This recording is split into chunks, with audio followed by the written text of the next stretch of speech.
On behalf of the Interfaith Forum of Canberra and the Sathya International Organisation of Australia and Papua New Guinea, I'd like to give you a very warm welcome to this Interfaith Forum entitled The Role of Different Faiths in Creating National Unity and a Caring Society. My name is Madhavan and I'll have the privilege of being the MC for tonight. For many years, the Canberra Interfaith Forum has strove to promote interreligious peace and harmony and for social cohesion, as well as upholding the universal principles of spirituality in the nation's capital. In line with these noble values, we are very privileged to have with us Dr. Dato Jega Jagadeesan here tonight, who has for many years promoted interfaith harmony in Malaysia and across the world. Before we call him up onto the stage, I would like to invite Dr. Paldal to give the welcome speech. Dr. Paldal has held many senior positions in the Sathya International Organisation. He is the current chair of the Education Committee of the Sathya World Foundation. Educare is his passion, and his contribution in this area is really inspirational. It's a singular pleasure to be here this evening at this meeting, which is on creating peace and unity in the world through religion. Now, religions have been looked upon as being divisive, and that is so, because a lot of wars are caused in the name of religion, and we know now that there's a lot of conflict in the Middle East, which is religious in nature. However, there is now an increasing realization that we need to work together through religions to create international harmony. And I think this is a challenge. And in Australia, we've been very lucky. In Canberra particularly, there's a very active interfaith group. And all around the world, I see that there are more and more interfaith groups that are happening. So I welcome you most heartily to this occasion. And again, it's a singular pleasure to be introducing my brother, Sai brother, Jagadeesan, whom I have known for a long time. He's a wonderful speaker. His contribution is legendary. And just to give a little bit of an inkling into his activities, I'll just read some of the stuff that he's been doing. He's a senior member of our international organization, and he's been very successful also in his career in an international arena. He's the original founder-president and now the advisor to the Sathya Sai Central Council of Malaysia. At present, he's also the founder and advisor of the Friendship Group of Interreligious Service, which unites major religious groups in the service of needy. I think this combination of meeting with the needs of the people, particularly in conflict areas or natural disasters, or communities that are deprived and are looking for assistance, I think combining that with interfaith harmony is a very cogent, very powerful way of uniting nations. And he has been working to promote human values in the same way that our organization works for that. He has been very successful in that area and for national unity. Jagadeesan is an international investment expert. By the way, if you need any investment advice, he can give you at the end. He'll be available. However, he normally gives investment advice to governments. And his role has been very active, not just in Malaysia, but in many countries around the world. He was the founding member of the Malaysian government's Investment Promotion Agency, Malaysian Industrial Development Authority in 1967, in which organization he held positions firstly as the director for the investment promotion and then the deputy director until his retirement from that organization in 1999. During this time, he was also the chairman of the ASEAN Task Force for the formation of the ASEAN Investment Area and chairman of the APEC Investment Expert Group. He set up the Zimbabwean Investment Center and also the Tanzanian Government Center, Investment Center. After his retirement, he founded J.J. Ishwara Connect, which undertakes an advisory role in economic development and other South nations. He has worked as a senior economic advisor and consultant for Uganda, for Ghana, for Uzbekistan and Vanuatu, under the aegis of international agency, including UN and other agencies. For 7 years, he was the senior economic advisor to the Japan International Cooperation Agency for the Asia-Zambia economic linkages. And he focused on Zambia to develop Zambia as a role model country for investment location for other African nations. He has been invited by many nations, by many corporations to share his knowledge about investment, promotion, and economic development in South nations. And the latest was in February 2014, when he was invited to speak at the Economic Summit in Nepal. For his work, he has received the singular honor, the title of Datu from the Sultan of Kedah State in Malaysia. So please welcome Dato Jagadeesan and be prepared for a wonderful presentation. Thank you. Thank you. Thank you. Thank you very much, Dr. Paldal. I've known him for many, many years. I don't know where he got all those notes from. It's a great privilege for me to be here today to speak to all of you. I've actually been around Australia for the last few days. I mean, from Perth, we had many sessions there.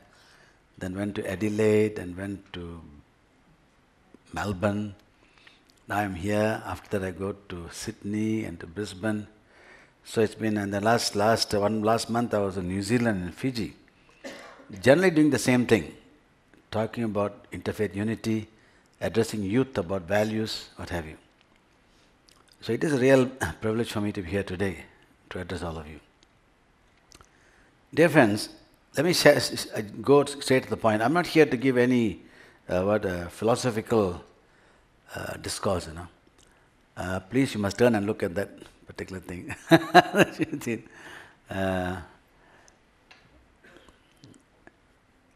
Brother, sir, I think you better turn a bit, not you're going to back pain, okay? You okay? I don't want you to blame me. And I'm not going to give a philosophical discourse. I'm not a philosopher or a religious person. I'm a development economist who's plunging myself into unity, values, what have you. Someone asked me, Jega, why did you do this? I said, well, I was in charge of developing Malaysia, you know, raising GNP, GDP. The more richer the country came, values began to decline. So I spent the whole morning from 9 o'clock to 5:30 raising the economy and the decline of values. And from 6 o'clock onwards to midnight, I tried to bring it up again through values. Okay, so this was my challenge. The challenge facing many nations today is what we're talking about. And I want to share this with you. Now, before I do that, many of those who know me will know that I always start with a song, okay? So I'm going to ask you all to sing a song with me, okay? Now, how many of you here are from Malaysia? From ex-Malaysians? Only one person? Gee, what happened to all the Malaysians? No, okay, we live there. Those live there, yeah. From Singapore? Anyone here know Chinese? You don't know Chinese, ma'am? Oh, okay. So anyway, I'm going to give you start this thing with an interfaith song, okay, which I use in Malaysia all the time. So this is a song for interfaith unity. All of us calling to God, you know, in different names, okay. So the first line there is in Malay, which is the Malaysian in Malay. So I won't use that first. I'll go to the English one first, so all of you can join me, okay. So what you should do when I sing, you all join. Don't sing with me because you don't know the tune. So sing after me, okay? Please, okay? So let's all just sit up straight and think of whoever the divinity we worship. Oh my Lord, sweet Lord. Oh my Lord, dear God. Oh my Lord, sweet Lord. Oh my Lord, come to me, dear God. Now I'm going to teach you all Malay, Chinese and Tamil. Okay, so now you know this, okay? So when I sing, just help me, just clap your hands, okay? Oh my Lord, sweet Lord, oh my Lord, sweet Lord, oh my Lord, dear God, oh my Lord, dear God, oh my Lord, sweet Lord, oh my Lord, sweet Lord, oh my Lord, come to me, dear God. Oh my Lord, come to me, dear. Now in Malay. Tuhan, Tuhan, Tuhan. Tuhan, Tuhan, Tuhan, Tuhan, Tuhan, Tuhan. Marilah kesini Tuhan, marilah kesini. Now in Chinese. 我的主，真主，我的主，真主，我的主，真主，我。真主，我的主，真主，我的主，真主，我的主，请你来，请你来 ，come to me. Now in Tamil. இறைவா, இறைவா, இறைவா. இறைவா, இறைவா, இறைவா, இறை இறைவா, இறைவா, இறை இறைவா, நீ வா, இறைவா.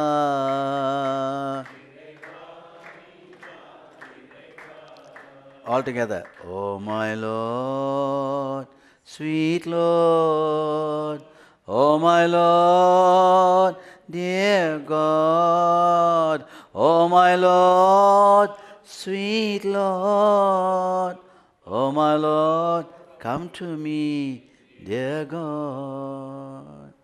Thank you. Now all of you know so many languages now. And whichever language God knows, definitely heard something here today. Dear friends, I want to talk to you today about what's happening. Malaysia is a Muslim nation, majority Muslim, 60% Muslim nation, okay? And there is a minority, about 30% Chinese. The Muslims, the Malays in Malaysia, 60%, are virtually 100% Muslim. Then there are the Chinese, who are the 30% not Chinese population, who are Buddhists, Christians, Taoists, and what have you. And then there is about 6-7% Indians who are basically Hindus, but they're also Buddhists, and there are Christians, minority group, Indian Christians, what have you. And there are others. So that is the profile of Malaysia. Now I want to share with you something about something called the Friendship Group for Intelligence Service. Okay, I'm going to give you the origin of this friendship group. Okay? This is like the lasted about 15 years ago it started. The origin of friendship group was this. In Malaysia is a relatively harmonious country. And the world is facing a crisis that was never here 60 years ago. And that is this. For the first time in human history, a religion that is supposed to be the source of love and caring and sharing has become the greatest potential of potential world war. One press a button, USA, Middle East. Within Middle East itself, the Jews and the Muslims. And within Islam itself, the Shia and Sunni. In Sri Lanka, in Ireland, in all these places, religion has become unnecessarily a form of that, which is a sad thing. And now, and what happened is, and how did this, and before 60 years ago, no one was fighting, the world was not fighting about religion, okay? Now what happened is, I'm going to give you a glimpse of what happened in Malaysia. The friendship group actually was the US war in the Middle East that led to the September 11th, 2001 Twin Tower disaster in USA. triggered off world interfaith conflict, no, that is now gripping, engulfing the lives of many nations. And if tomorrow there's a world war, it could be because of religious differences. That's the saddest thing in the world. Religion is supposed to be God's love and caring and sharing. It's becoming such a threat, okay? Can Australia, the challenge here is now, can Australia, a multiracial, multi-religious nation of peace and stability, show the world the way? This is what I'm trying to share with you. Let me share the Malaysian experience. Whatever we do, whatever we see now do in Malaysia, whatever Malaysia does, has little impact on the world. Malaysia, a developing country, who cares, But if Australia does become the lighthouse for love and unity and caring and sharing, the world will sit up and listen. This is the challenge. I just finished a similar session last month in New Zealand. Either Australia or New Zealand. Now, what happened? You see, after September 11th, we decided to move. We decided to move from talking. The moment September 11th took place, everyone in the world had interfaith dialogue. Everyone talking. And we realize now that we must move from talking about interfaith unity to interfaith action for national unity and a caring society. In Malaysia, there is an interesting grouping called the Consultative Council. All the religious leaders of all religions formed a consultative council for Buddhism, Christianity, Hinduism, Sikhism, and Taoism. Fine. But Islam is not part of this consultative council. Why? Because Islam is 60%, for the other majority, and this consultative council is formed by these religious leaders to discuss with the government in case of problems of religion in the country, okay? When somebody goes and throws a bomb at another building, or somebody causes a disaster, then they go and talk to the government. And Islam said, why should we? I know if you want us to join you because you are wanting to use us, okay? So they can, no Muslim group in Malaysia has become part of any interfaith alliance, though Muslim individuals will take part in interfaith dialogues, okay? This one now. So we decided now that we will no more talk, but hold hands like friends to serve the nation. When 9/11 took place, the Consultative Council had a meeting. They had a conference, about 400 people were there, with all the religious leaders, from different religions were there, and the theme was the role of religion in national unity. And knowing me to be an interfaith man, they invited me to, as the president of Sai Council, Jega, can you also come and speak? So what do I speak? I don't know what I say. I said, okay, I went and joined. All the religious leaders, all of them wearing robes, either orange robe or Christian colors, what have you. And I was standing there wearing my just white shirt like this, and standing there. And then when my turn came, this is in summary what I said. I said, dear reverends, dear religious leaders, dear monks, dear brothers and sisters, frankly, I think all of us are wasting our time here, I said. There was a stunned silence, The man who invited me, the chief of Buddhism, put his hand like this. Jega, what is madman Jega is talking about? I said, I know you're thinking why I'm saying it. Let me tell you why I'm saying this. The fact that all of you are 300 of you, 400 of you are in this hall shows that you are converted. You believe in interfaith unity. But let me tell you this. If tomorrow there's interfaith violence in Malaysia, none of us fat cats here will take a knife after each other. The people who take the knife are the poor, the slum areas, quarter areas. It is they who must believe the interfaith is a living reality. Not we sit in an air-conditioned room, give speeches and pat our hands, good speech, go and go home. Nothing, you're not going to impact society. So can we, I said, instead of talking about religion, hold hands and go out and serve and show the people the interfaith is a living reality on the ground and not to be spoken in air-conditioned rooms. Everybody applauded, but no one would do anything, you see. So that realized what we should do. So the Sai Council got together and we approached the religious leaders. I approached the Archbishop of the Catholic Church. I approached the Islamic, we needed to get Islam in. So we approached the ABIM. ABIM is the Islamic National Youth League. The National Youth League is one of the groups. Tomorrow, let's say some trouble here in Australia about Islam. They will demonstrate in front of the embassy, these guys, very, very volatile group. And this is Jega, why you want to approach them? I said, let's go and see, So we approached them. And they were stunned. They told me, Jega, you Sai Baba people, we watching you for many years. We've got to file this thick about you, about the organization. And you personally, we've got to file this thick. I said, my file is very small. How come you have filed this thick? We do a lot of medical camps in Malaysia, Sai organization. We do medical camps, massive camps in rural areas. We've done about 1,500 medical camps in really poor areas, and most of the poor areas are Muslim, 95% will be Muslims. So they were surprised. Why is that now, this group now, Sai Baba group is coming to do all this? Are they trying to promote people to become Sai Baba people, what have you? So after we leave the camp, these guys will send their people inside to investigate what we have spoken. Did they speak about Sai Baba? Did they ask you to convert? They said, no, they all told us you better Muslims, and they came and served us. So that won their confidence. And for the first time in Malaysian history, the ABIM, the Muslim League, the biggest Islamic youth league, said, Jega, we are with you. So then we formed the Interfaith Alliance, and the day in history, 24th October 2002, became 24th October, the first meeting of the friendship group. We call it the Friendship Group for Interreligious Service. It wasn't sort of a registered body, just getting together as friends holding hands to serve community. And so, dear friend, the participating religious groups were now Angkatan Belia Islam Malaysia, the Islamic Youth Group Malaysia, the Buddhist Mahavihara, the Council of Churches of Malaysia, which is the Protestant group, the Malaysia and the Catholics all got together and to form this Council of Churches, Malaysian Hindu Sangam, the Malaysian Gurudwaras Council, and the coordinator for the program was Sai Baba Central Council of Malaysia. So this was the thing, and everybody got together. These were the founding members, of all the people. Some of them have passed away. I'm still alive, you can see. So this is the founding members, okay. And the concept friendship group is very simple. Informal gathering of major religious groups in Malaysia for purpose of promoting interfaith harmony. But how? By working together to help the needy, promoting human values, and contributing nation building. Service and values. We began to focus on that. Let's not talk about religion, we said. Each of you follow your religion. Become better Hindu, better Christian, better Muslims, what are there? And many thought the FGIs, we call the FGI, would not be short-lived. But God had other ideas. Now this is our 15th year. And we've expanded so much now and become such a force now, the Malaysian government, the Muslim government, is funding activities we do. They're asking, Jega, please help, we need to overcome this. So the Friendship Intelligence Service, we now have interfaith medical camps.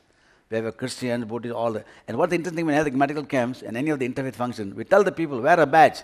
The badge won't show your name. Who cares? The poor doesn't care what your name is. The badge will say Christian, Buddhist, Hindu. So people know you are an interfaith alliance is coming in. Interfaith drama festivals for the youth, interfaith song festivals for the youth, interfaith fun day for handicapped children. I will show you something about this later. And at the request of the government, the Malaysia Department of National Unity, we in fact formed an interfaith cultural youth leadership camp. The government asked us to get 20 youth from every religion, and the government put them together in a hotel and have a 3-day bonding them together. The government funded everything. They funded the hotel, they funded the room, they funded everything. We were asked to create the software to bring them together. And now we have done 3 of these camps over the years. So this is the kind of respect we want by the activity. See, as Christ said, no, by your action you'll be known, not by the talk. You see, that's what we began to do. Now this is a typical example. Every time we have an interfaith function, we call every religious leader to say a prayer. When we started this, we didn't tell them how long they should pray. So some of them went on and on and on for a long time. So nowadays, each of you 1 minute, please. And then we have medical camps in many areas. This is the interfaith medical camp we have in an island. It's very far away from any religious, medical center. We have FGI's medical camps here. You can see now that the ladies in this Tundong, they call it the Malay Muslim. They are Muslim allies working for us and helping, and they're dealing with Chinese there. So this is an incredible thing. Then we have medical camps in Malacca. Look at the crowds there. That took place. The minister in the middle. We donated wheelchairs for the poor, and all under interfaith. We have We have eye camps. For the poor.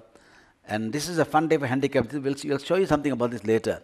We had a fun day for handicapped children, massive event, close to about 700 volunteers came in, all religions, and about more than 1,000 we call this special children, okay. And whenever we start again, here's the interesting thing. There's a Muslim man praying, and the particular building at the back is a Buddhist building, called building of a Buddhist group called Suchi, very attractive, dynamic group, And then we have this, the guest of honor for the event was the Malacca Chief Minister, the gentleman sitting beside me there in dark is the Chief Minister of Malacca, and you can see everyone. And then we had a handicapped children's performance. In the morning we had handicapped sports. In the afternoon we had handicapped. This is look at the crowd there, and here the performers were the handicapped themselves. They did wheelchair dance, and they did this. You'll see that later. I'll show you a glimpse of this. They did this. Autistic children did incredible things, very moving things they did. Okay. And look at this is the crowd that took part in this. This is in a place called Malacca. We did another big project. This is again a place, and this another big project we did in Penang. All of you know Penang. So it's not a one-time event. It's a key about interfaith activity. It should be sustainable. Once you do one day and then 1 year and then finish and sit down and say, we did a great job, no, you're not going to help. We've got to keep the program going so people get used to the idea of people working together. The thing is to put your religion in front of you. You see, in the world, dear friends, everybody works together. There's interfaith unity actually in the world, whether you're playing football or whether in the offices, but everybody's working together as long as you put your religion behind you and don't talk about your religion. The moment you put your religion in front of you, suddenly you can't work together anymore. Now we say, no, you put your religion in front. So you go as a Christian, as a Buddhist, as a Muslim, and work together. Then we did environment care, in a school in Perak, we went there. We did this again, a tree planting project we had on FGIS. And what do? We call something called Divine Wind. What we do, we get a group of all the different religions, and we go to every religious institution. This is the Islamic Word Center here, and ask them to tell us about the teachings of your religion. So it's important that people understand the teachings of the other religions, at least a basic thing, okay? So this, we call it Divine Wind, okay? And in fact, in I think about 2 months' time, we are going to have a day when in every city in Malaysia, we are asking the group to get together and go to all the 5 or 6 major religious institutions. It will be a huge national event, but located in each city. We have been very much welcomed by the Muslims. Now there's something called the Iron Mosque in Malaysia near Putrajaya, which is our national capital. And we are there at this massive, and the Imam and all this received us very well. And we have been there. I've spoken in that place for 2 or 3 times already. And here we have interfaith we have human value drama and song festivals. Look at the crowd there, at this place. People packed up. People could not believe that we can do such a thing. And here the performers here were the interfaith youth and children. And here we are, interfaith drama, children and adults working together. Glimpses of this interfaith drama here, So here the Malays getting part. Everybody took interfaith choir, getting together, So some interfaith things happen in many countries, but everybody works sometimes in silos, The one group, the Hindus will come and do something, then the Muslim do something, the Christian do something. No, we bring everybody together, all work together, then you know each other. And all the religious leaders support this, okay? Here we have, Buddhist leaders, there's a Christian leader here. And this gentleman here, that's a Hindu man here. This gentleman here, many years ago, I didn't know. Actually, when I was looking at this thing, I didn't know who, because many years ago we did this. This man has become now the Archbishop of the Catholic Church in Malaysia. So, in fact, when I showed him this thing, and he said, and I said, no, all the religious leaders have come here. I said, no. Yeah, that's me, he said. I said, where? I'm the one there sitting there. He said, no. So before he became Archbishop, you see. So we were very close alliance with him. Then this is the interfaith cultural youth leadership camp we had, undertaken at the request of the government and funded by them, We get support from everyone. The guest of honor here was a minister in the Prime Minister's department. And the corporate people began to come in and support us. This particular event was co-sponsored by the chairman of the M Bank, one of the biggest banks in Malaysia. And what we do when we have events, here the Interfaith Health Camp, we have every religious group chair every activity. Now, since the Sai Council is coordinator, we become the co-chairman just to back them up, so there's continuity, you see. So here, John Guruswamy from the Catholic Church was the co-chairman of this. Then here was the fun day for special children. We had the Reverend from the Buddhist and the Islamic gentleman here, and then Chia again. This was the Hindu Sangam guy together with Chia. And so we let them do. Then we are there to back them up so that they continue there. This is the Islamic guy, Abim and Chia. Then we have interfaith blood donation. We call it donation of liquid love. We don't call it blood donation anymore. Donate your love, I say. So we have interfaith donation liquid love. Everyone thought that we would not survive, but 10 years, this 10 years of friendship and unity was held in this particular, I think about 3 years ago, I think. And this is the 10th anniversary of the friendship group we had. Massive program, everybody united there. A real fun event it was, okay. So this is just to show what we've done, what we're doing. And this is everybody gets together, ministers, everyone come there. And the press, media began to cover us, okay. Because they began to see that we're doing something really worthwhile for nation building. And we use drama to promote human values. We could tell the youth to write their own scripts about unity, write their own scripts about love for father and mother, and present this to them. So like this, in a fun way, we give the values and unity. So all the religions go working together, you see. And here's our understanding here. See, here's another, the subheading there says, drama reflects one malicious spirit of various cultures and benefits. So it's become a phenomenon here, okay. Then we found an interfaith orchestra. Again, every orchestra in the world is interfaith. I mean, the guys go there, they'll be integrated all the way. but everyone doesn't talk about the religion. Here, when our orchestra, we announce every group is there. Angkatan youth, the Angkatan youth wing is there, the Muslim youth wing, Buddhist math. Each of them come holding the religion, strengthening their own faith, same time holding hands with others. That's a key. Strengthen yourself, your own faith, and work with others. This is the Malays, the Malays, and then we do this drama. We did a drama called Bridges and Walls, massive 1.5 hour drama, and you can see here the logos at the bottom here. This is the logo of the friendship group, and this is the logo of the Malaysian government. The Malaysian government gave us full support, and what is best is this. This event was held. This is the friendship group logo. This is the Malaysian government. The United Nations came in. The UN special representative was there for the function. And she spoke and said, we are fully supporting anything like this you do, okay? And this logo of the Mines is the hotel that sponsors it. And look at the event, okay, dear friends. That's the orchestra there, the crowd there, a massive support. Everyone comes in. This is the interfaith orchestra, and that is the crowd there. And this is the drama that took place. So dear friends, FGI's objectives, a united Malaysia under one God, one flag for king and country. That's the theme that drove us. Now, the question is, do we normal people, we are normal people, okay? We are not even great VIPs, Do we, through our efforts, have the power to inspire the world? This is the challenge, that now you have and we have had.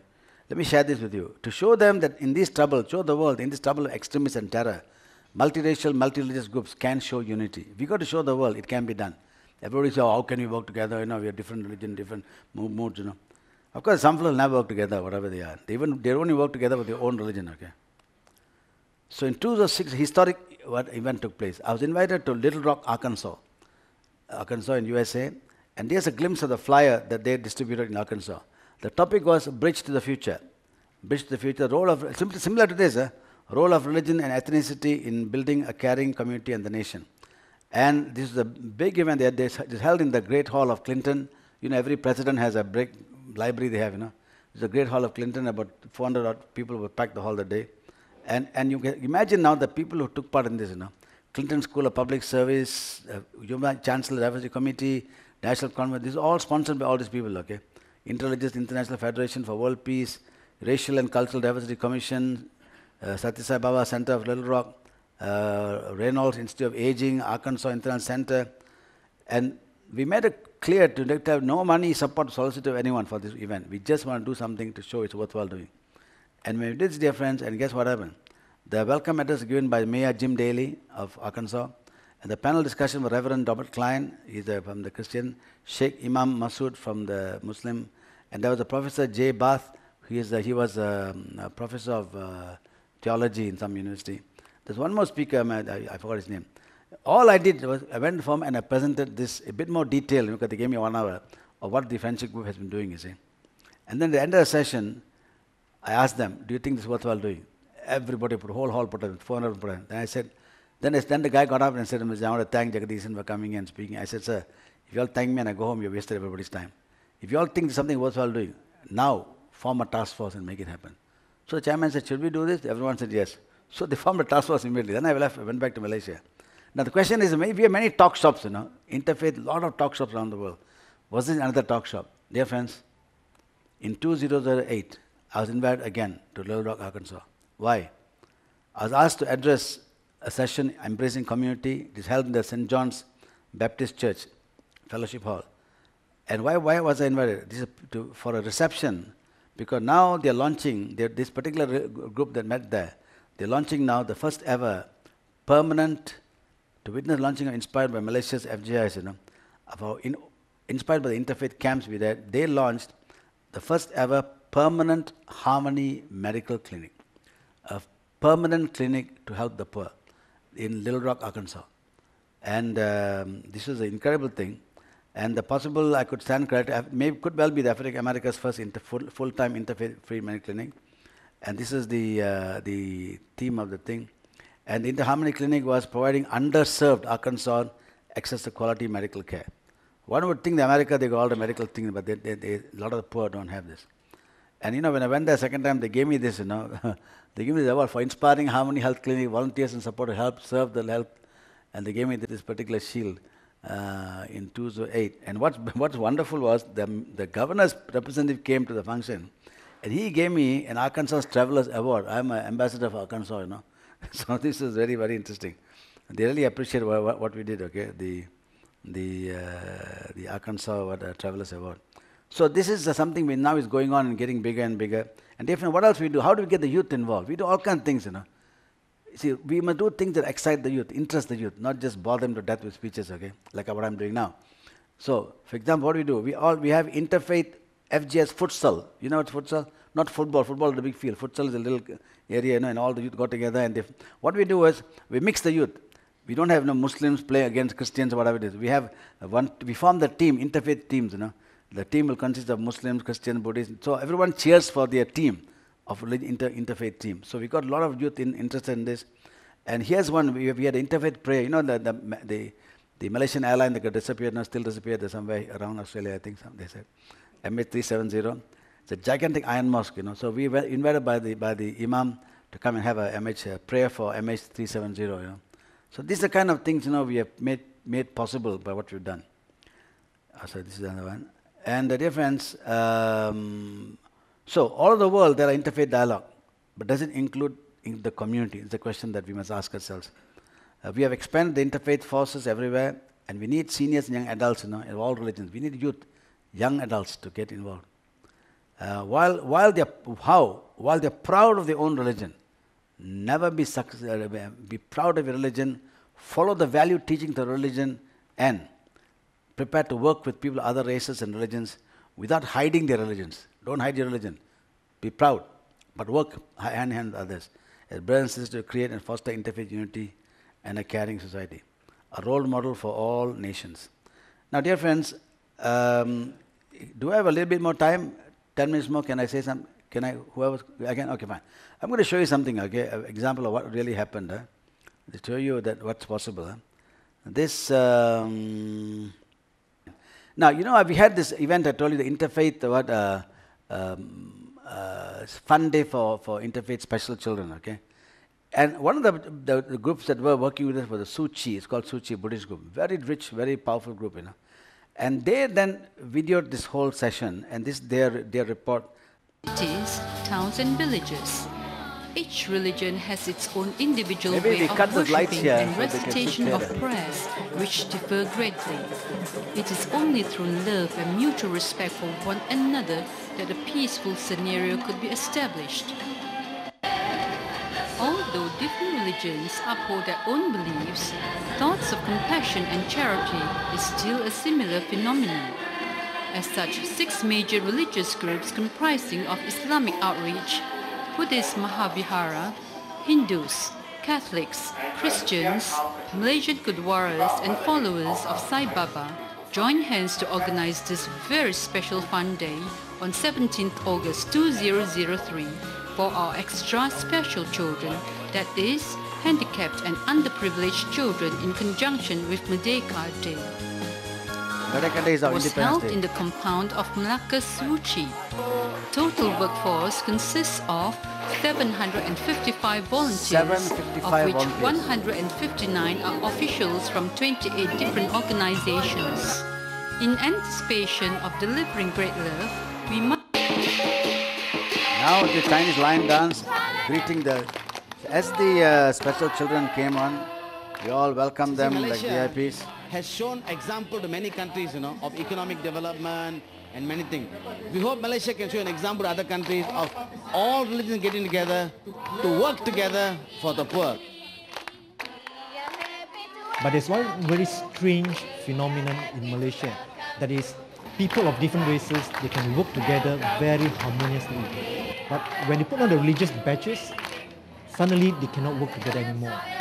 The main objective of this event is to get together all the religious groups in Malaysia, so that we can work together for the benefit of the underprivileged. Then we had this handicap sports day, sports morning. In the morning we had this, all these children, autistic children, disabled.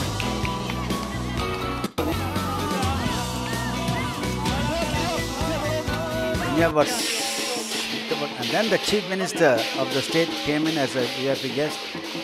And I told the Chief Minister when I spoke, Mr. Minister, you're not the VIP are the children. Of different That's why we're here.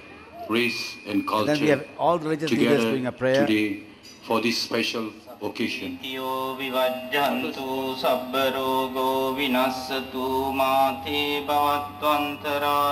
Let thy name be ever on our lips. Let That's us the Hindu abide speaker. in thee. Melalui projek negara kita That's the Chief Minister. menunjukkan yang perpaduan antara kaum dan agama adalah terbenam dalam sanubari rakyat. Malaysia sekarang menjadi sebuah contoh He talks untuk about dunia. Malaysia as a multi-religious Dari nation. segi We need to have this toleransi kind of national beragama. unity Saya in this sangat country. Then we were serving the food after that, and all of us were waiters, you know.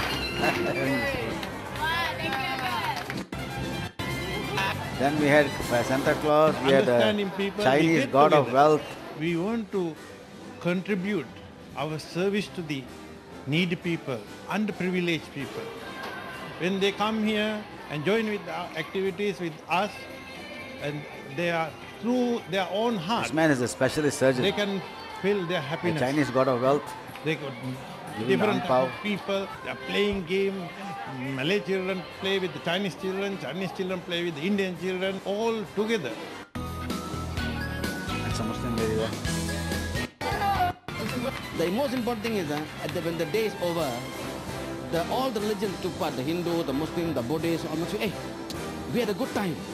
I work with the Buddhists, I'm a Muslim, but I work with the Buddhist and a Hindu. I enjoyed myself, you know. And the Hindu must be, hey, I work with the Muslim, I enjoyed. That means I can work with everybody, you know, using my religion in front, not hiding my religion, you know. Then after lunch And we then had this stage religion function. can promote We had this unity, cultural happiness event. among all people. And most of the performers were the children from the various homes, depending upon their And we particular found that, disability. in this function itself, that religions can actually work together. No? And from feedbacks, we found that suddenly there's a realization that we should work together more, because why? Each of us have got own resources, and if we can share resources together, this will be something very, very fantastic, you know, and then we can do more things for mankind. Look at the crowd that came for the event, where the children did their stage show for them. These are some of the artistic children, okay? Amazing they can do this kind of thing. Pertamanya saya rasa sungguh gembira. I'm very happy to see all the faces, especially the children. That's me singing the At the song. same time, Interfaith Unity song. Saya belajar banyak perkara di sini. Macam mana This is a kita Muslim bersama league pelbagai bangsa, leader, agama, kita bersatu hati menyelesaikan banyak perkara yang bersangkutan dengan program, dan ini memberi kesan yang amat baik pada masa depan kita dari segi bergabung dan bekerjasama dalam banyak hal selepas ini. To serve together, to work together, to serve the needs Ladies from the of Catholic the Church, people. okay? The special people became the guest of honor. So that is very meaningful, because most of the time the guest of honor is a politician or... Oh, hari ni sungguh gembira sebab dapat bawa budak-budak ni untuk bersama merayakan hari. Muslim Yang leader. volunteer pun sungguh gembira juga sebab kita dapat bagi dia kegembiraan. Dia 那我们希望说有机会还再来啦。你有没有很开心？是的，是的。为什么这么开心？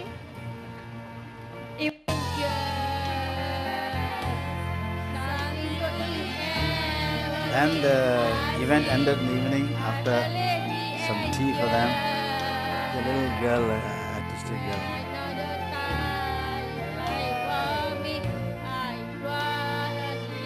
Bid them all farewell. By this means, by the end of the day, Muslim, everybody knew each other, brothers and sisters. In a normal conference, all sit in little silos of ours. We never get a chance to talk to each other. Now, when a handicapped person is there, when I help the handicapped, I don't care who the other guy helping me, I want them as my brother. So this is the kind of thing. And let me just finish this with this particular thing. The FGS orchestra we all launched, okay? This is the Muslim orchestra which had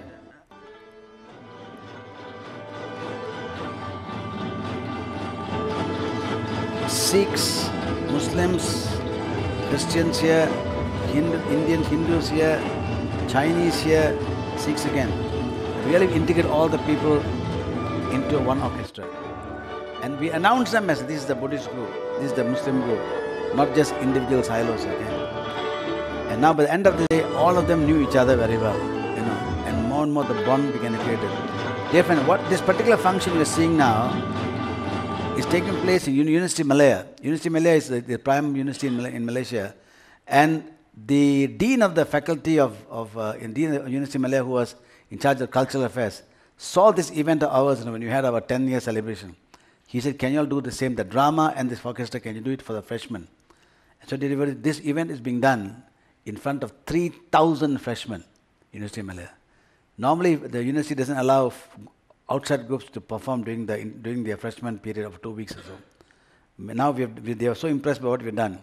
In 3 years running, we've been invited to do this. And it's interfaith. And the crowd, you must see the youth, they go wild, okay? So everybody, this is what's possible. But we need to have the people with the heart to hold hands and work together. While honoring our own religion, upholding it, respecting others, and saying, let us work together. And the community must see, the community at large must see, the interfaith is not just abstract thing where VIPs sit down and speak, but interfaith is something, a living reality for the people of nations. Dear friends, as I said earlier, whatever we do in Malaysia, no one will really be very concerned about it again. What is Malaysia? But in Australia, where so many people admire for education, for so many other things, if you all achieve this, you become a lighthouse and others will follow you much more than they would do in Malaysia. With these words, I thank you for your listening to me. I hope this is interesting. My theme was the role of religion in creating interfaith unity and a caring society. And you saw this in action in a Muslim country where, I tell you what the problem was in Malaysia. In Malaysia, a non-Muslim cannot use the word Allah. A non-Muslim cannot use the word Inshallah. Muslims cannot be seen inside any religious function. Whether Sai Baba function, which Sai Baba is interfaith anyhow, they can't be seen in any Hindu function. In fact, when Christians and others have big seminars, they put a sign outside saying, all are welcome except Muslims. Why? If the Muslims are caught in that function, the organizers get into trouble. And the Muslims don't get in trouble. So with all these restrictions, we for heaven's sake, we are doing for God, okay? If that's one God for all mankind, let's make sure He helps us. And sure enough, God came and helped us because we are doing God's work actually. Uniting the people, love and unity is God's work. So this is the challenge, we face. So please, if Australia becomes a land of so much diverse races and religions, and you can make this thing happen, the world will become, look at Australia, not just for education, but for interfaith unity and a caring society. Thank you. God bless all of you.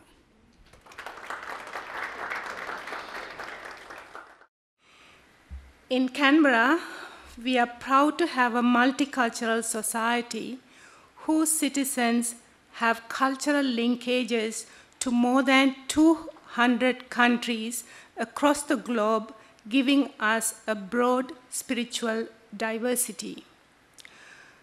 Through recognizing the common good in each spiritual belief, Canberra Interfaith Forum is helping to build strength and harmony in our community, and we are proud to be part of promoting our interfaith activities.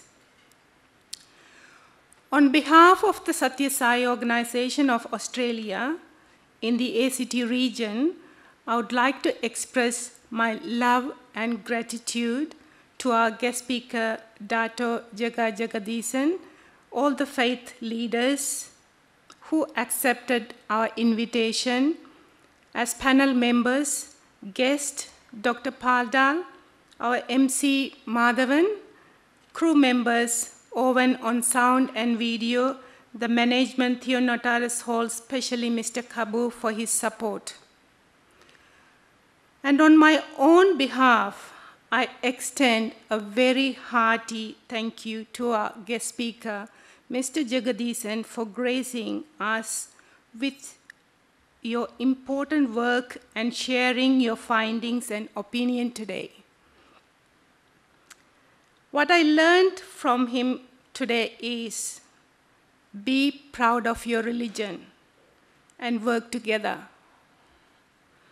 I also extend my thanks to Dr. Willi Senanayaka, Canberra Interfaith Forum, Mr. Rajan Rajendra, National Devotional Coordinator, Satya Sai Organization of Australia, for their enormous cooperation in the organization of this event. From time to time, the Satya Sai International Organization in Australia conducts public meetings and invites guest speakers from all faith systems. Satya Sai Baba himself actively urges all people foster peace, harmony, and love between the different faiths. Sai Baba says, if there is righteousness in the heart, there is beauty in the character. When there is beauty in the character, there is harmony in the home. When there is harmony in the home, there is order in the nation. When there is order in the nation, there is peace in the world. Ladies and gentlemen, once again, I want to state that we are grateful to have Dato Jega Jagadeesan with us today. We thank each and every one of you for being here with us for this evening. Thank you. Thanks, Dr. Prema Rajendra, for delivering the vote of thanks. I'd like to now invite onto the stage Harry Opperman to deliver a speech. Harry Opperman is currently the president of the Jewish community in Canberra and is the vice president. Oh, okay. Sorry for that. Please don't promote. Okay, a member of the Jewish community in Canberra and is the vice president of the Canberra Interfaith Forum. While listening to you, I was reminded of a lovely little expression that we as humans should worry less about the souls of others and our own wealth and full stomachs, and worry more about our own souls and the poverty and welfare of the poor and the needy around us. So that little summation expresses, I think, the very important work that you do.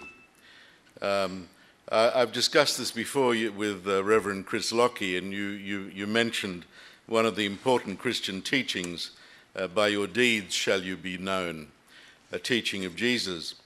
But as a Jewish representative, I'm obliged to point out that Jesus was a Jewish rabbi. And that teaching was part, but not everyone is aware. Let me explain.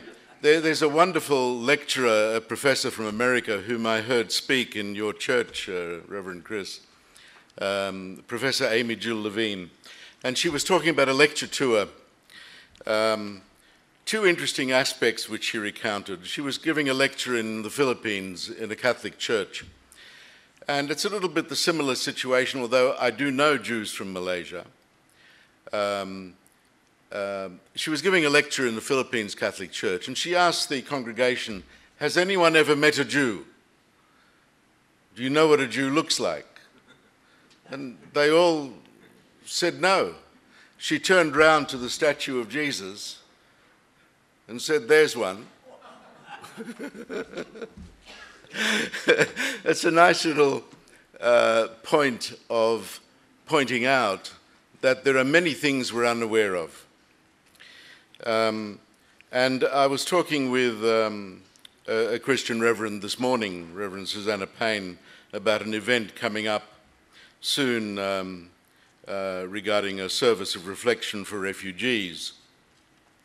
And one of the summations which I give to give an understanding on that topic of how my faith can provide steps for social and world harmony, there are 4 principles: to love God, to love your neighbor, to love the stranger, and to love peace. Because the various conflicts which humans engage in starting from a diminutive level to the extreme conflict level, of course, deal with these four in combination. It's the absence or the reluctance to observe these basic human necessities, which we call commandments. It's interesting that in Hebrew, a commandment is the word mitzvah. And mitzvah has a dual meaning. It's a commandment, but is also a good deed. And also because the Semitic languages are concept languages built on stems of understanding, that same origin of the combination of consonants also refers to the monument on the grave. In other words, we are creating something by which we can be known for the future. So what you have done is more than many of us will ever be able to do, and for that I certainly congratulate you and admire what you do. I have to say, however, if I can conclude with this, in my mother tongue culture, there is a saying, all qualities can never reside in the one person, the one country, the one state. I'm sure you referred a little bit at the end that you would be well aware that one of the former Malaysian Prime Ministers, Mahathir Mohamad, refused entry to the New York Philharmonic because they had Jewish members. He also hosted an international conference of Islamic nations where he repeated the worst anti-Semitic forgeries ever created, known as the Protocols of the Elders of Zion. They are the most abusive lies ever told against my people. And why? I can't explain. So, in looking at conflict, and if I can correct one little aspect, if we look at the history of wars, according to academic researchers, only 4% of all conflicts going back for about 3,000 years are for purely religious reasons. Most conflicts are for political power.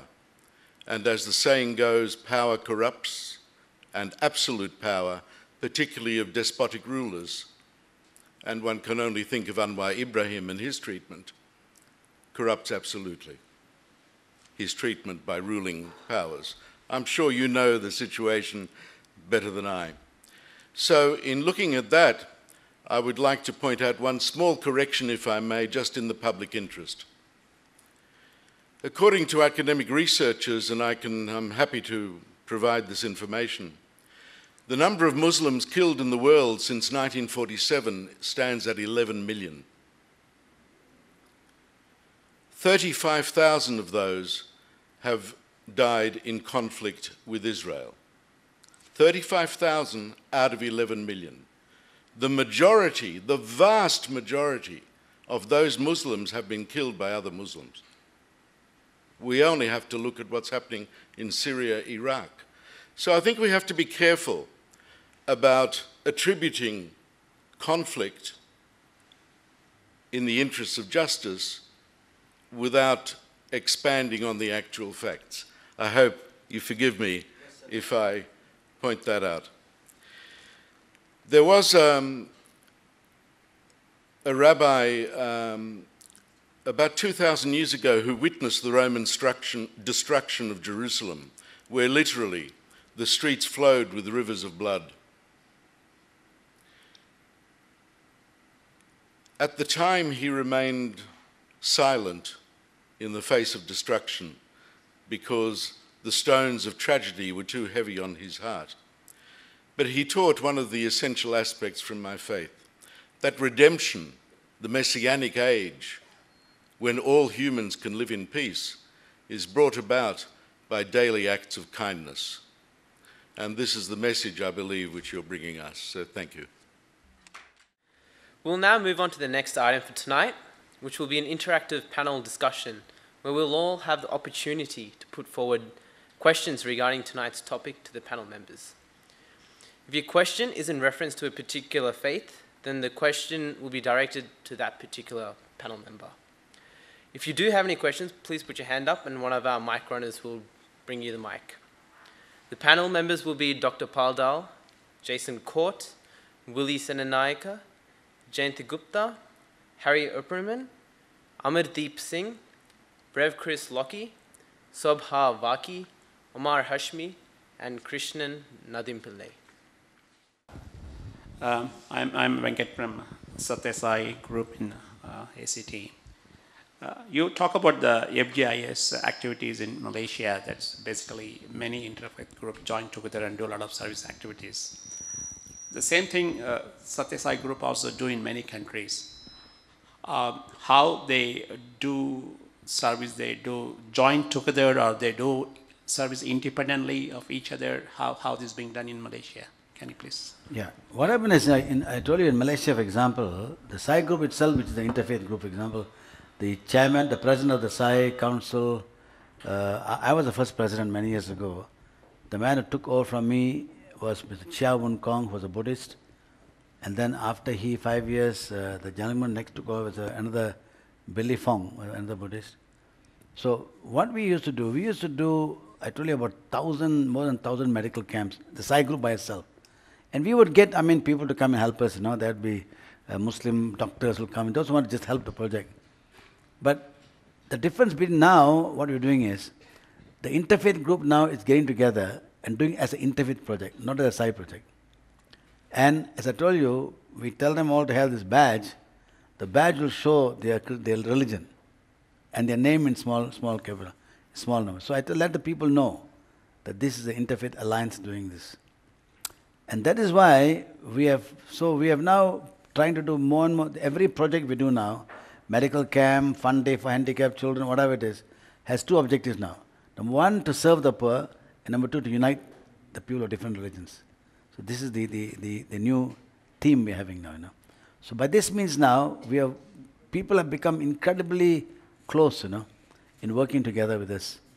And we have now, most recently, the new Archbishop of the Catholic just took over about, I think, less than a year ago.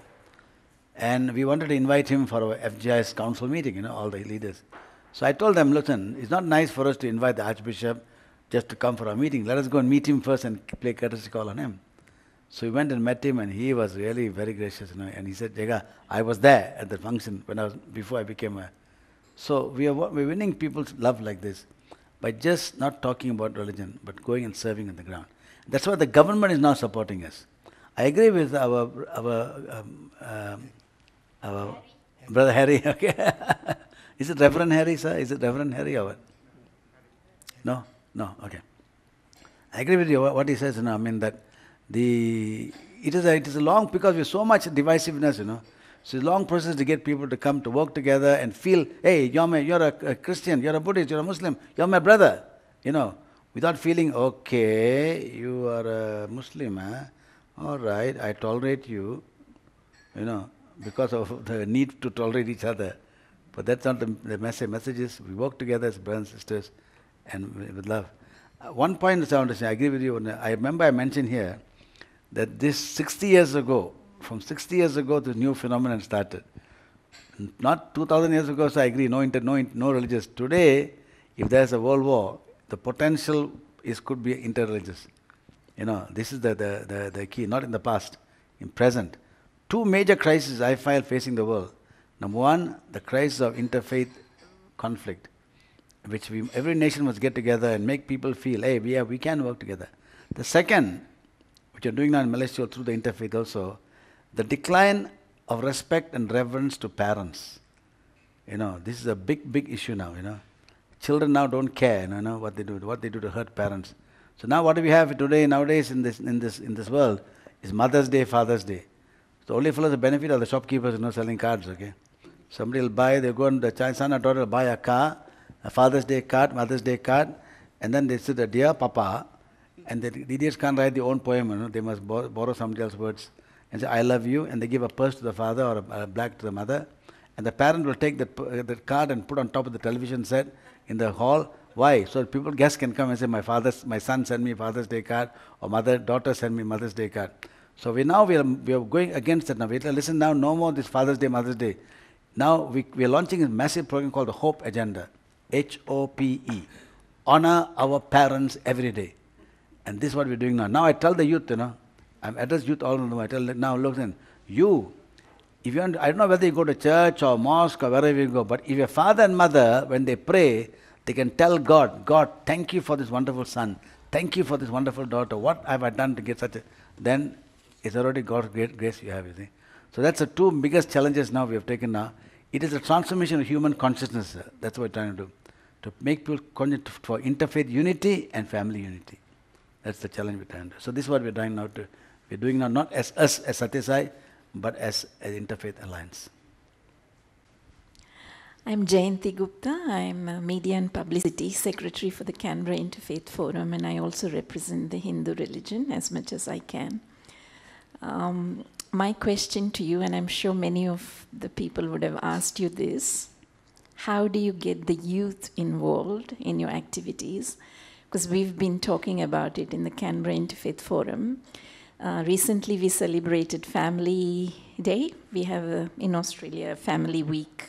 So the whole week is dedicated to activities around family. And in November we had the International Tolerance Day. We also celebrate Peace Day. And we keep thinking we have to involve youth. We need to have some competition or some fun activity for them. So is there any pointers that you can give us? Yes, ma'am. This is a challenge we face in Malaysia also. Because how old the youth? In Malaysia, we got a problem of getting all the Chinese youth, Malay youth, Indian youth all to get together, And very interesting in Malaysia, I'll tell you. The religions are so diverse, divided. There's just these three religions, the Muslims, the Hindus, and the Chinese, for example. That technically, even sitting around a table for dinner, they can't. Because the Muslims don't eat pork. The Chinese love pork. The Indians don't eat beef. The Muslims like to eat beef. So how do you get together for a dinner? No.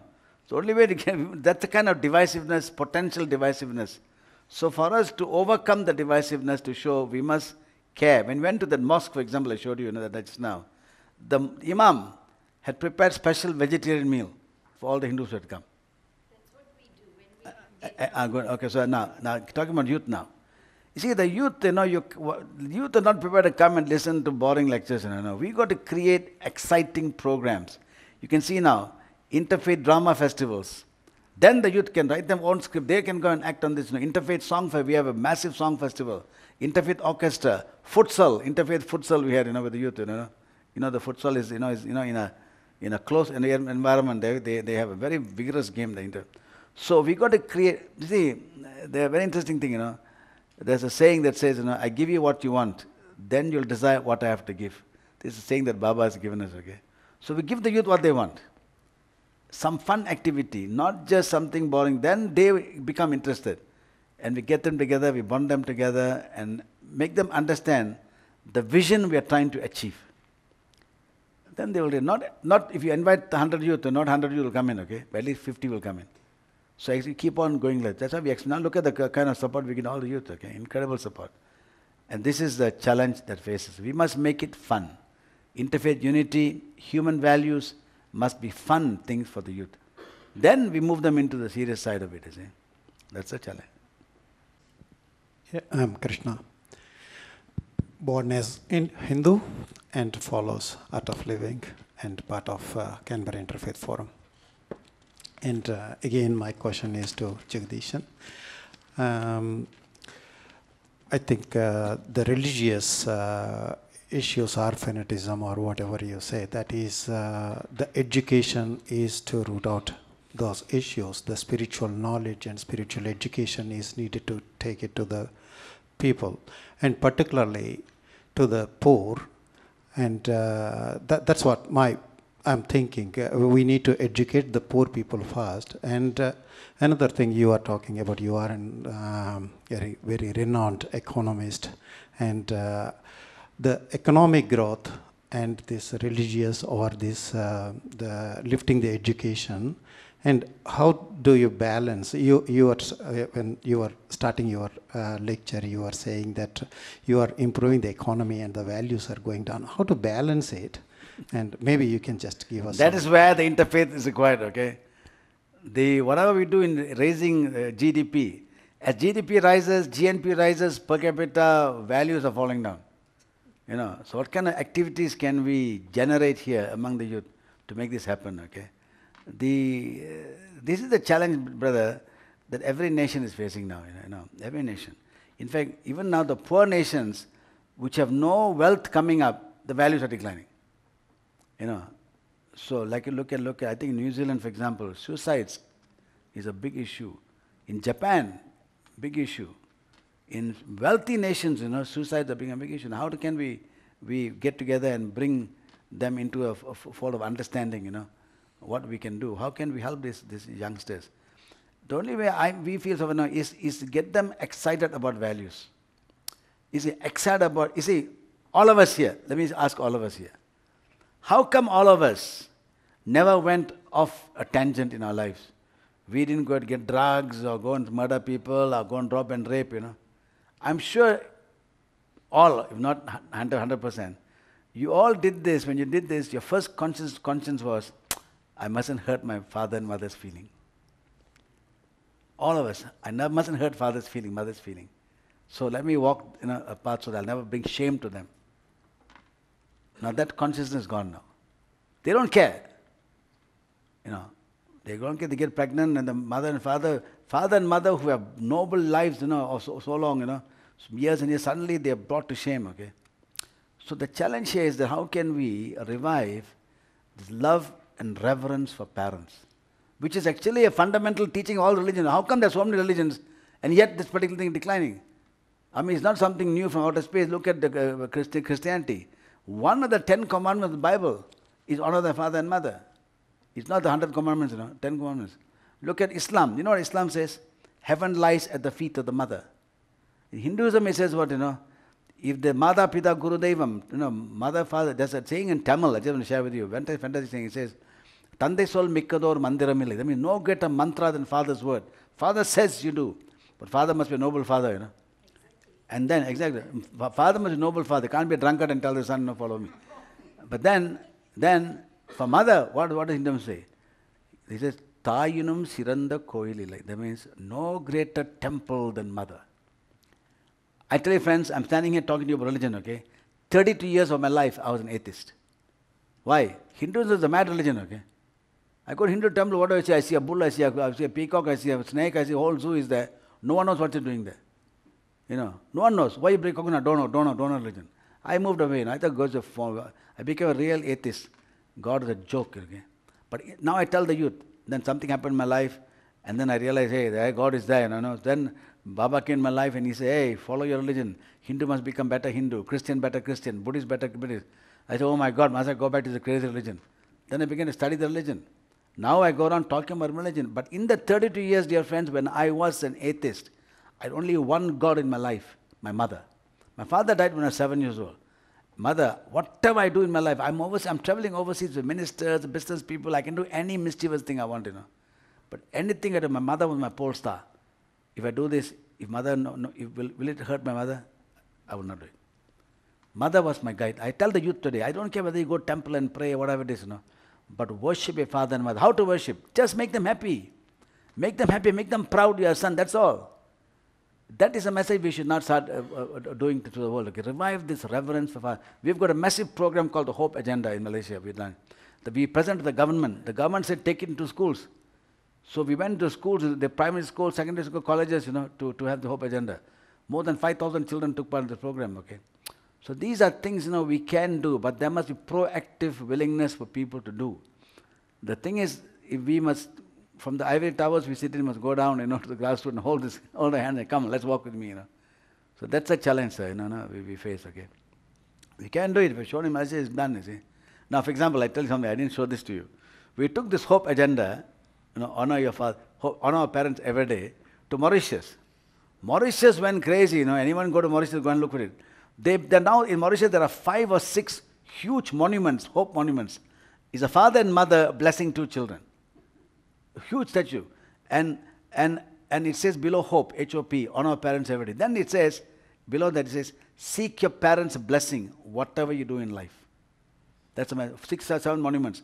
The president of Mauritius came for the launching of they put up one of these monuments inside a fountain. He came for that. And somebody had prepared a speech for him. See? And he came and saw what was happening. He threw his speech away. He gave a thundering address. He said, we need this for our nation. He said, I want to be patron for this program. No one asked him to be patron. He wanted to be patron. Then, after that, at tea time, he told us, I would like to see a smaller version of this in front of every school in Mauritius. Dear friends, it's up to us now to proactively try to stir in a fun way, the imagination of children, imagine youth, okay? We may not be able to close the door of those guys who are already beaten and gone out of the barn, but at least those who are still in the barn, we can teach them values, and get them to come up to say, I must never bring tears to a parent's eyes. What I do in my life, I must make my parents happy. If you do that, brothers, 60% of all the nonsense going on will decline. Okay? And that's what guided us to be what we are today. So we must revive that. Yes, sir. As you said, having a very relationship between different religions, so we have the funds, the games, and having parties, and those things can interact with the people for different religion and make them united. But the other questions I am just coming from a different view, because different religions having the values are a little bit different. We're saying okay, dharma, righteousness, love, peace. But if you look at it, different religions, they have a different concept. Because Hinduism dharma is different from Islam dharma or Christianity dharma. Slightly different. Because if these people, they don't know the knowledge of the different religions, concepts or ethics or their values or the scriptures, they don't have read it, then the issue is they couldn't able to communicate well for a long time, because a fun or a game or drama or anything like that, or music festival, they can unite it once a month or once a year. But I am just asking this same thing good question for a long time. Because I'm trying to answer. Yes. So the thing is, I am trying because having education. Because some satsangs, not from the normal satsang like Sai Baba, it's like different religions people can unite in one place, 1 month. They can see, because I used to go to different religions and their dharma and go under the Buddhist priest. I am just learning what their cultures, what is nirvana for them, what's the ultimate God for them. Some of them, Hindu God is not the top level for the Buddhist, because they don't accept the God concept of a Hindu religion. Their thing is different. So different type of Buddhas. Like the Sakyamutta, before there are a lot of Buddhas. Like Christianity also, is Christ, things are very similar, because what's Christ done? He's healing, right? Basically. So it's the same thing, concept for Hindu religion, healing. Or like prana healing or Reiki or something is called in the different words. So we need to find out the difference. The healing also, the prana healing is a different way they are doing in India, but the Reiki healing is slightly different. And in South America, it's slightly different. But the concept is same. So if you don't understand their concept or the values of the dharma or the righteousness, we can't able to unite very well. As they said in a dinner, we can have different foods. The Chinese, they don't like it. Hindus, they don't like it. But we need to come to the hard point. That is, what's the actual religious concepts? How can we relate? How can we equal? What is dharma for them? It's the dharma for the other religion. Then only we can able to have a wide jointness and the understanding. Because I spoke to different people, their dharma is different, and our dharma is different. So that's the way we need to approach. This is my kind request sir, for you. You are 100% right. Let me respond to you. So can you please able to, how we can approach this one? There are meetings, or how can we relate religions? How can I show the Bhagavad Gita to the other religion? How can I read Dharma or Bible and say the concept of the Veda? Because Bible has the Veda, the same concepts are there. How can we interrelate and talk to the children and the adults? Then more understanding, rather than the culture of fun and all this thing. That's my concept. Thank you. That's why you saw one of the programs we showed you just now in the presentation, something called Divine Wind, where we take groups of all religious groups now, youth and what have you, and we go to different, one day, we go to every religious group, and then lunchtime, the one group hosts lunch for us, tea, And then we asked those people to explain. You see, now the thing is now then, that is we did in Kuala Lumpur. Now, in 2 months' time, in every city in Kuala Lumpur now, in Malaysia, the interfaith groups are getting together and they're going to go to all the religion and ask them to explain. See, when I told you I was an atheist, okay?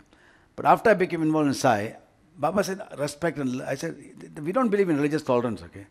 Religious tolerance is, I don't like you, but I tolerate you. We must respect and revere. I go in church and pray, and I feel happy. I go to a Chinese temple, Buddhist, I pray everywhere. Because, God is everywhere, so I'm concerned, okay? But to make it reality, what I did, I began to study the various texts. I read the Bible, I read the Quran, I read 11 religions books I read, And I wrote a book called Unity of Faiths. Study of 11 religions. You know what I found? I found that 90% of all the teachings of the religion exactly the same. 90-95. 5% difference. Everybody is fighting on the 5%. No? Dear friends, what you do in your church, what you do in the Gurdwara, what you do in the Jewish temples, what do you do in synagogues, what do you do in the Hindu temples, inside all different. The words you speak, what action you do. But the moment you step out of the halls of prayer, how God wants you to behave is exactly the same. Starting with reverence for father and mother, truth. No religion asks you rape, murder, So let's not go to esoteric reasons, about Reiki, healing, all this. Basic fundamentals, no, we teach them, you see. And then everybody understands, hey, you're basically the same. Let me tell you something about Islam, okay? And very few Muslims know, because I read the Quran, I know things sometimes. See, the Muslim, any Muslims here, please, I would like to ask you to contradict me. Okay, two of them. Very good. You see, there's one fantastic, also Hindu. Okay, very good. All names are mine, all forms are mine. Everybody is now talking about Islam, but actually, the Quran is a fantastic document, okay? And there's one verse in the Quran about religion. It says there should be no compulsion matters of religion. The fact that fellows don't follow this separate issue, a lot of fellows don't follow their own religion anyhow. People claim their religion, they do totally things opposite of what their religion is doing. But there's one fantastic verse in the Quran. You know what it says? Don't forget, the Quran is the voice of God, and from the Muslim believer, the voice of God speaking to the Holy Prophet Muhammad through Angel Gabriel. And that's so. And the Holy Quran is not one book written one day. Every time there's a problem, he'll go and meditate in the cave and he gets a message, then he comes out with it. There's one incredible saying, and my hair stood when I saw this saying. It says, the voice of God is telling Holy Prophet, do not revile the gods whom others pray to beside Allah, lest they in the ignorance revile Allah. I was stunned, Wow, this is really like God's voice, because no point telling someone, hey, I love the other religion, okay? I love the other God. They won't love that. So what he's saying, God is doing a psychological testing. He's saying now, hey, don't talk bad. For me, it was like a father telling a son, The son is condemning the neighbor's father. He says, hey, my son, don't condemn the neighbor's father. The son says, why should I? I don't love you. Father says, love the neighbor's father. He says, why should he love the neighbor's father? But now, he's saying, hey, son, don't condemn the neighbor's father. You know why? If you condemn him, they will condemn me. Now the son says, hey, I love my father, It was a beautiful psychology, but very rare Muslims know this particular verse, So, it is, firstly, a lot of my Hindus, they don't understand their own religion anyhow. So, understanding our own religion is one aspect of it. Number two, understand the basic teachings of the other religion. That's what we're trying to promote now, the understanding basic teachings of the religion. And now these books we've come out with them now, we're spreading this now, understand the teachings of this other religion. One of the beautiful things relative of this, there is one verse in all religions. It's called the golden rule. It's amazing. Every religion, the golden rule says, actually everyone knows it as a biblical teaching, do unto others as you want others do unto you. But every religion, it's either that way or converse. Do not do unto others what you want. Every religion says this, So this is the message now we're trying to spread to people, okay, And if you do that, then we have...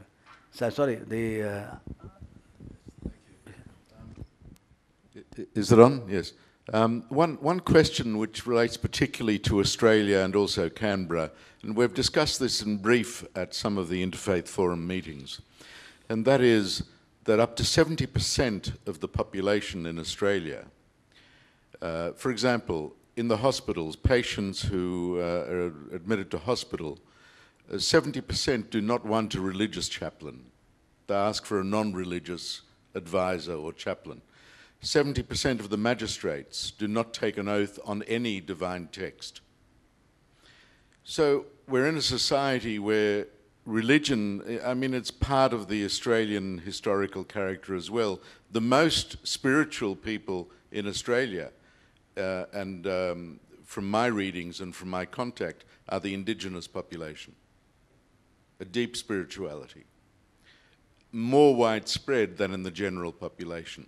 Now with youth, how can we help our youth if 70% do not come from homes where there is any education in any religious value particularly, other than a general celebration of a chocolate egg for Easter or a Christmas present, but it's not the in-depth understanding.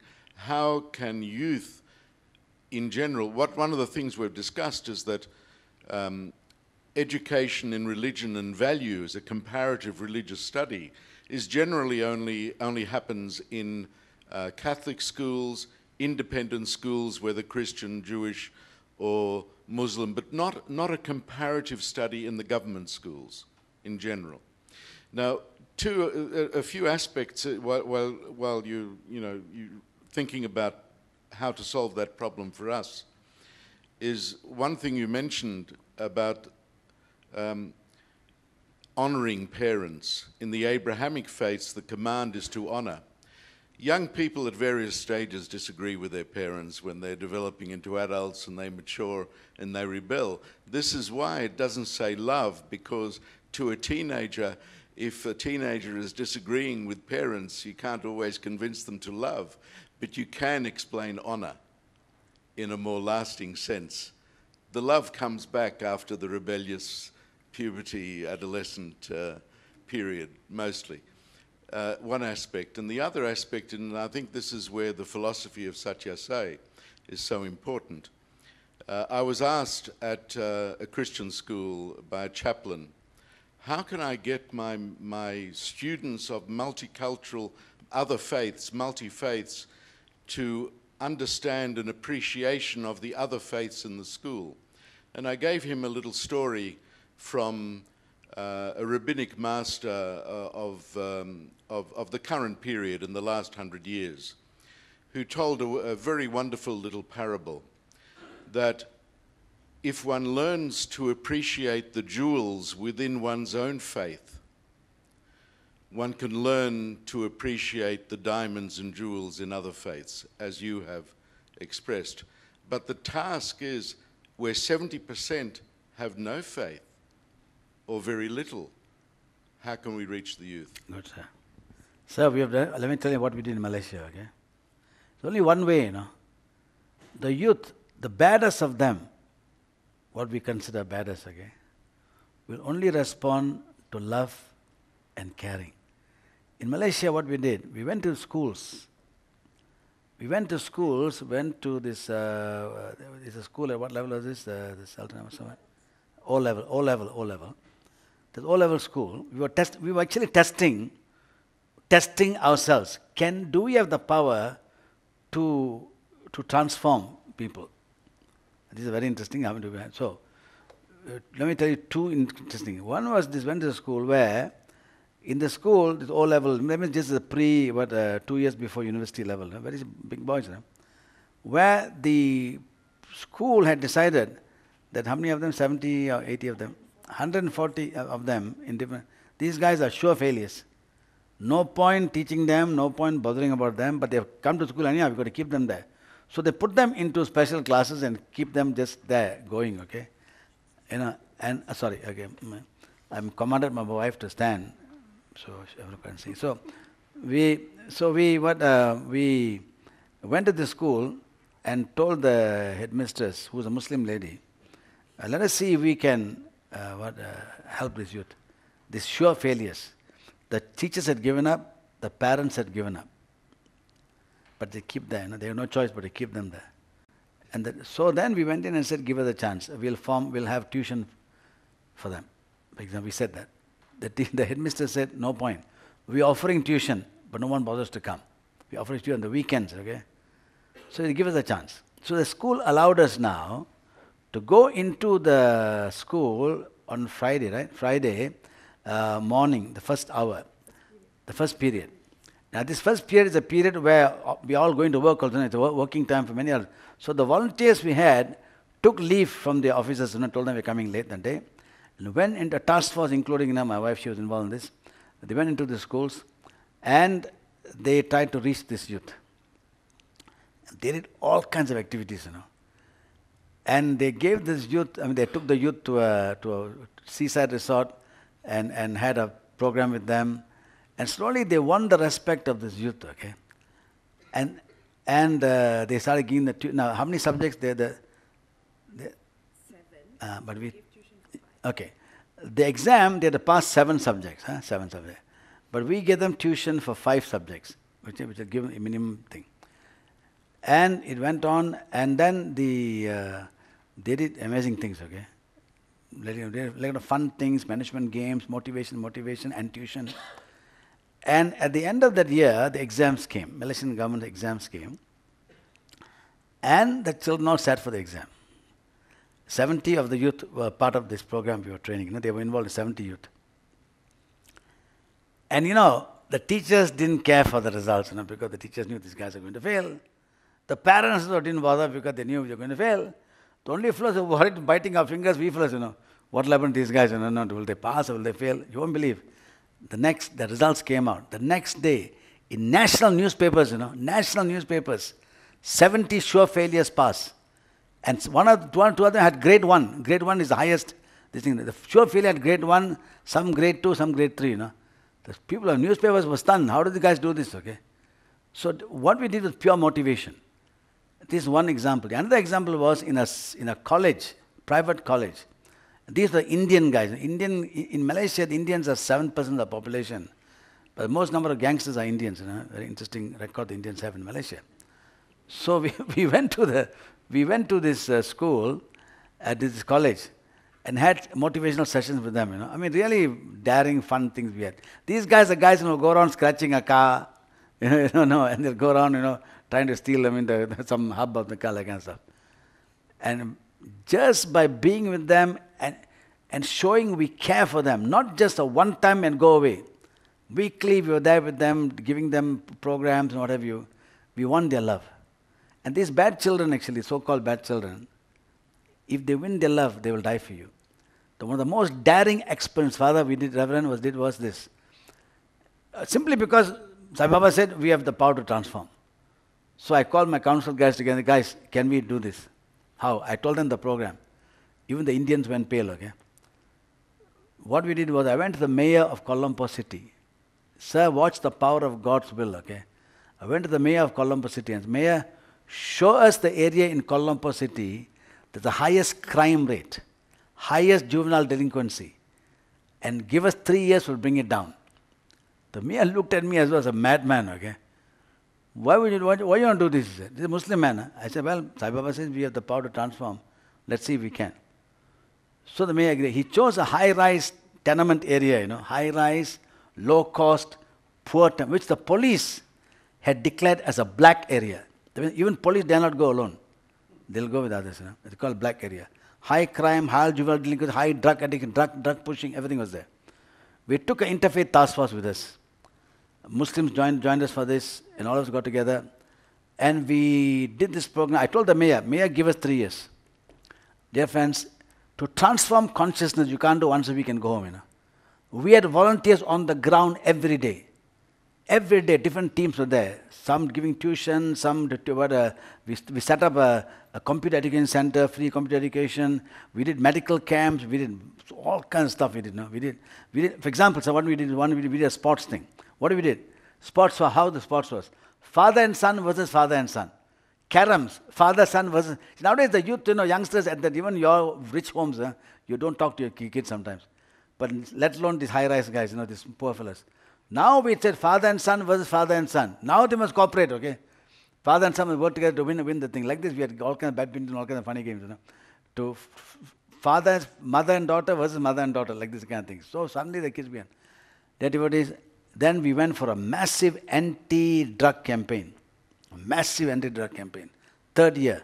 We went so forcefully in the anti-drug campaign that the drug pushers told the local people, tell the cyber force to watch out, we're going to target them. I was told this one day called Jega, they're going to target us, the drug pushers. What should we do? Should we pull out?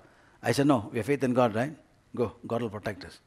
So when no one stepped back, we went forward, Dear friends, end of 3 years, we told the mayor of Kuala Lumpur, Mayor, we're pulling out now.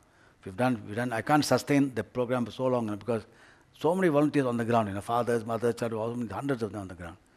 Dear friends, the mayor said, okay, Jega, I'll send my officers to that area. It's called Sanpeng. Those of you who know Kuala Lumpur, it's in front of Victoria Institution. And I'll see what you've done. The mayor then called a meeting.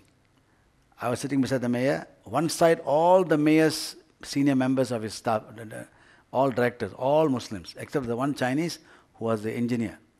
Our side, we had a multiracial task force. We had Malays, Chinese, Indians, all were together here together. Sir, the mayor's people gave the report. Crime down by 80%. Drug pushing down by 70%. Vandalism 90% gone. Report of report came out of that. From there, they're telling us. We were stunned. We were not monitoring this. The mayor looked at us and looked at his staff.